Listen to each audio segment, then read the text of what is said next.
ചെലവ് കൊടുക്കേണ്ടവരൊക്കെ ചെലവ് കൊടുക്കാതെ, സ്വന്തം ഭാര്യയ്ക്ക് ചെലവ് കൊടുക്കാതെ, സ്വന്തം മക്കൾക്ക് ചെലവ് കൊടുക്കാതെ, അവരുടെ പഠനാവശ്യത്തിന് ചെലവ് കൊടുക്കാതെ നാട്ടുകാർക്ക് ഭക്ഷണം വിളമ്പുന്നവരെ പാടില്ല, പാടില്ല.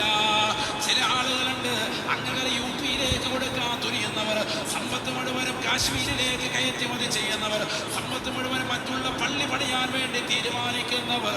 യഥാ പൊന്നമോനെ, നിന്റെ കുടുംബത്തിലുള്ളവന്റെ പട്ടിണി മാറ്റടാ ആദ്യം. നിന്റെ ഏറ്റവും അടുത്ത രക്തബന്ധുക്കളെ പരിഗണിക്കണേ, പരിഗണിക്കണേ. നിന്റെ മാതാവിനെയും പിതാവിനെയും പരിഗണിക്കണേ. അവരെ പരിഗണിക്കാതെ ഈ സമ്പത്ത് കൊണ്ട് ലോകം മുഴുവനും കെട്ടിപ്പണിഞ്ഞാലും ആഖിറത്തിൽ രക്ഷപ്പെടൂല, രക്ഷപ്പെടൂല. ചെലവ് കൊടുക്കേണ്ടവരൊക്കെ ചെലവ് കൊടുക്ക